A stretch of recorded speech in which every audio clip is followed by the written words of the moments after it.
सभी को संजीव शर्मा का नमस्कार। आप देख रहे हैं प्रेरणा सूची में दिए गए लर्निंग आउटकम से जुड़े हुए कार्यक्रम में, जिसमें आज हम बात करने वाले हैं कक्षा 4 के हिंदी विषय के एलो कोड H406 के बारे में, जिसमें हम भाषा संरचना और व्याकरण को लेकर बात करने वाले हैं, अर्थात छात्र की संज्ञा और सर्वनाम को लेकर समझ कैसे बनाई जा सकती है।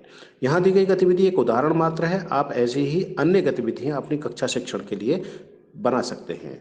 तो आइए देखते हैं इसके लिए हम कक्षा शिक्षण में गतिविधि कैसे करा सकते हैं। साथियों, आज की गतिविधि के लिए हमारे पास कुछ शब्द कार्ड या फ्लैश कार्ड हम पहले से तैयार कर लें, जिन पर कुछ संज्ञा शब्द और कुछ सर्वनाम शब्द लिखे हुए हों। याद रहे, ये थोड़ी ज़्यादा संख्या में होने चाहिए।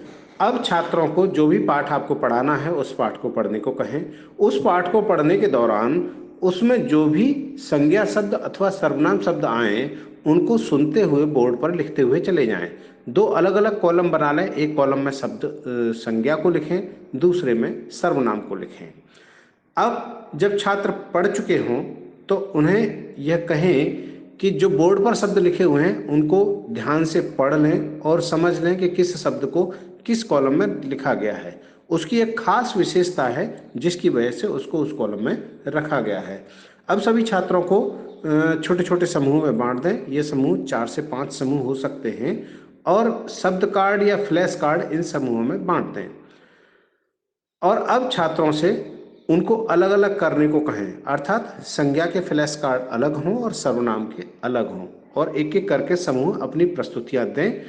उनकी प्रस्तुतियों को देने के बाद आप देखेंगे कुछ छात्र तो सही तरीके से कर पा रहे हैं, कुछ गलत भी कर सकते हैं।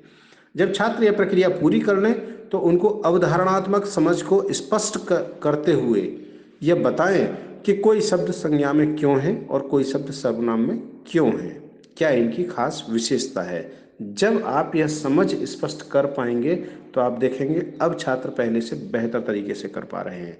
ध्यान रहे, ये शब्द कार्ड इस प्रकार के होने चाहिए कि बच्चों में रोचकता उत्पन्न करें। उनको पढ़ने के और समझने के लिए छात्रों में की रुचि उत्पन्न होना बहुत आवश्यक है। किसी भी गतिविधि को कराने के लिए आपकी सक्रिय भागीदारी बहुत ज़्यादा जरूरी है।